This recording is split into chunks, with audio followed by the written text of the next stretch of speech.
Hi guys, so today we are going to be discussing about the car insurance claim process, and generally I am going to discuss about the four major types of claim processes that I have basically done in my course of my career.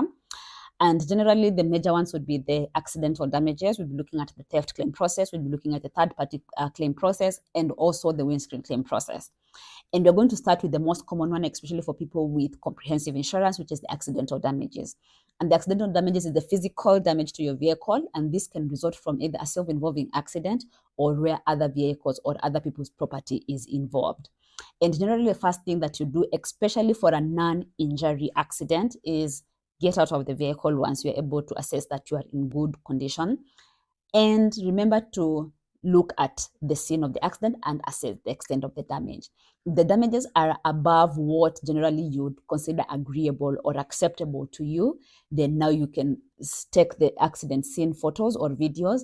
And remember to take the insurance details, the name of the other driver, as well as their vehicle registration number as well. And then remember to call the police so that they can be able to issue with you a police abstract. So during this time, you can be able to notify your insurance agent or broker. And if maybe you're dealing with an insurance company, well, this would still be a good time to notify them.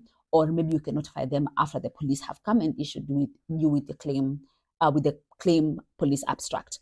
So once the abstract has been issued and you have already notified this to your agent or broker, they'll send you a claim form, which you're supposed to fill. It contains the most basic information, the name of the driver, the name of the insured, the details of the vehicle, how the accident happened. They might ask you to draw the scene of the accident. They might also even ask you to maybe give an estimate of the damages or even the extent of the damages. You can just give a rough estimate. In most cases, it's not expected to be accurate, but it helps the insurance establish what to expect. And you can submit this together with the driver's DM, the driver's ID, as well as the police abstract and the claim and the field claim form. And from there, generally, the next steps now is where things tend to get a little bit murky, and that is where now the claim process can become a little bit difficult for most people. Generally, if you have a good insurance agent or you're dealing with a very straightforward insurance company, once you have submitted everything and the car has been garaged, generally within 24 hours or 48 hours, an assessor is always going to be sent to ascertain the extent of the damage following the accident. If the accident is not too much and maybe the vehicle parts are readily available within the next 48 hours or maybe 24 hours after that, you should be able to get the assessment report sent to the insurance company. And the garage also will be required to send their own assessment to the assessor. They negotiate or they come to an agreement, and then now they send the report to the insurance company. If the insurance company is also agreeable, then what is called a repair authority is issued.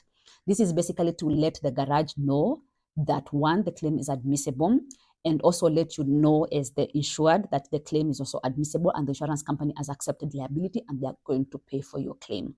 In the event, maybe there are a few other things that the insurance needs to ascertain. Maybe they feel the nature of loss was not really what you said it was, or maybe the cause of the accident is not really what you said it is.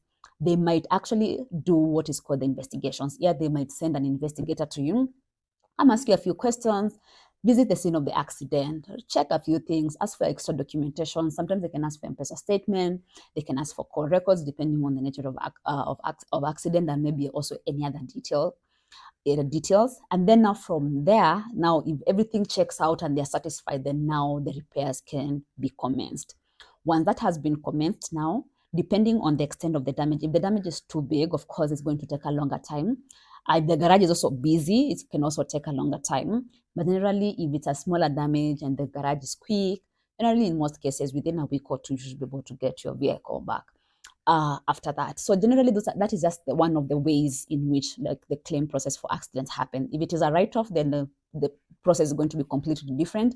Now, instead of you being given the repair authority, you'll be given what is called a discharge voucher. Basically, a discharge voucher is where the insurer will make an offer to you based on the last valuation report of the vehicle, or maybe depending on the pre-accident value, you do not have a latest valuation report. And then if now that is agreeable to you, then now the insurance company will proceed. You can proceed and sign, and then from there, the insurance company will start working on the reimbursement. But generally, that is also in the event of a write-off. And now the reimbursement again can take longer depending on the insurance company. or depending on also a few other factors. So generally, in most cases, they will say within 30 days, they should be able to settle your claim. Others do take shorter. It really depends on a few things, such as, first of all, the quality of the insurance company that you have chosen, and also your agent or broker. If they're very effective, you should be able to get your money as quickly as possible. But a caveat here, if in the event of an accident and the vehicle is a write-off and the logbook was not in your name, yes, this can definitely make the claim process very longer, because you're supposed to submit the original copy of the logbook in your name to the insurance company, because the principle of insurance called subrogation, where you transfer everything from yourself after the claim has been admissible to the insurance company, you transfer everything, the rights of ownership and liability, to the insurance company. If the logbook is not in your name, you will be required to make sure you transfer the logbook into your name, submit it to the insurance company. So if NTSA is having problems, or maybe it is taking longer to issue you with a logbook, of course, that means you have to wait for a longer period of time. This part, unfortunately, is non-negotiable. So that is why sometimes you might see insurance company at the inception of cover or at the start of cover insisting that your logbook be in your name. If not so, they're unable to issue you with cover. This is just not only for their own risk management aspect, but also even for you during the claim process. It's going to be very easier and very quicker. So basically, I always tell people, when it comes to insurance, if you are not helping the client from the point of the claims, then if the underwriting process or the onboarding of you into a policy is not from the point of claims, then now the claims process can actually be a rough process generally. Yeah, but that's all that I can say for now about car accident claims process. Then the second type of the second type of claim process would be the theft. This one is also a bit tricky, because generally, of course, the vehicle is stolen. The first person you have to notify is the police. Hey, my vehicle has been stolen. Then they can start their own investigations and maybe tracking if you already have a tracker. And then during that time, you also notify the insurance company or your broker, hey, this vehicle has been stolen. And then during that time, maybe 24 hours or 48 hours, depending on the nature of the car, because others can just be stolen and dismantled, or maybe within 48 hours, you have not been able to get your vehicle, then you can start initiating the claim process.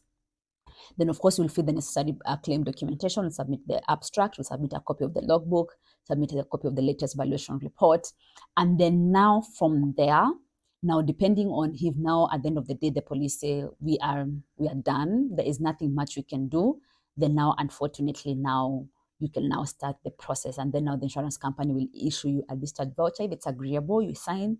Again, the settlement will take depending on a few other factors.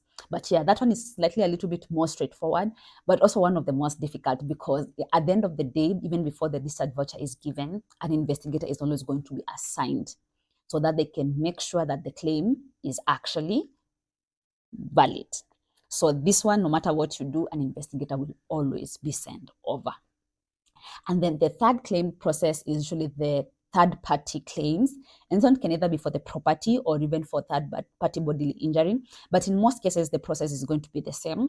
Once you have hit somebody or you have hit somebody's property, of course, notify the police, get an abstract. Immediately get an abstract, report that matter to your agent or insurance broker, fill in the necessary documentation, even if your car is below excess, or even if you have a third-party cover, or even if you have a third-party cover fire and theft only. As long as every time you have had an accident with a third party and you have failed to come to an agreement, always remember, get the abstract, notify the insurance company, fill in, submit a full claim documentation, the full claim form, a copy of the police abstract, the driver's DL, the copy of their ID. Always submit that documentation, because sometimes those things do come to bite you after even 2 years or 3 years. So somebody can come and say, I was involved in an accident with Agnes, and I sustained these injuries, or I sustained these damages, and this is the bill.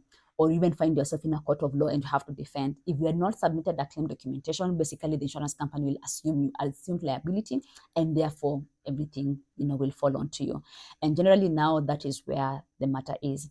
So sometimes the third-party claims process might follow the court process, especially for third-party bodily injury or even passenger legal liability. In the event you do that, every time you get a summon, remember to notify your insurance company, follow up with the insurance company to make sure they represent you in court.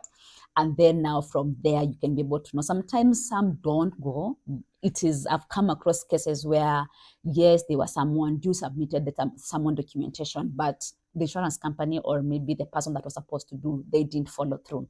Always remember to follow through, and always remember to make sure that you attend those hearings as well, if you can, or send somebody who can be able to do that on your behalf. And then now from there, depending on whatever judgment is given, if the limit of liability of the damage is above what the insurance company can pay, unfortunately, anything above that, or not above what the insurance company can pay, above what your insurance contract stipulate, anything above that amount, you'll be required to pay out of pocket. So yes, you will see sometimes auctioneers being sent to tell you had an accident 7 years ago. The insurance company has paid 2 million. You need to pay the 3 million that you're supposed to pay. So it does happen. So you also need to be prepared. And that is why attending some of these processions and court sessions is very important. And then the fourth and the most common and the easiest claims that I personally enjoy doing is the windscreen claim. That one is so easy, it's so simple, it's so straightforward, and you don't even have to worry about so many things. It is just as simple. Your windscreen can crack at any point. Once it cracks or it has been hit by something, sometimes you don't even know what it happened. You are driving, sometimes even somebody was like, I was driving and I just saw the whole screen just crack in front of my eyes, and I just saw a spider web in front of me. Yes, those situations do happen. So when that situation happens, this is what you're supposed to do. Take a photo of the windscreen from the inside the car. It will be able to capture the crack very nicely. Then stand at the front of the vehicle, capture the details of the vehicle from the front and capture the vehicle detail registration number. If it is a screen crack from the rear shield, do the same. Make sure you capture the vehicle registration number plate. Once you do that, the windscreen claim, the claim form is so small. There's no abstract required. You fill that, and then it can be repaid in two ways. Either you you go and have it fitted by your preferred fitter. Make sure they give you a VAT and an invoice that is VATable, and then now from there the insurance company will be able to do their reimbursement directly to you. If you feel that is too much work and maybe you don't have the time, then insurance companies have their own glass fitters. Submit the documentation and the evidence of photos, and then from there the insurance company will just give you a letter, and then you can go to that fitter and you'll be able to get started. The fitters are actually also very nice. Sometimes they can come to you, others might insist you must go to them. So it is just for you to figure out how it is. But generally, yeah, that one does not need an abstract, does not need anything else. It just needs those two documentation in most cases, and you are good to go. So yeah, there you have it. So generally, in the event of any form of accident, remember, the photos of the scene of the accidents are very important. Insurance details of the other vehicles involved are very important. A copy of the driver's DL is very important, and also a copy of the driver's DL are very important. But above all, for all types of accidents, theft, or third-party claims, always remember to get a police abstract. So yeah, thank you, and I hope this is going to be a helpful video when it comes to your car insurance claims process.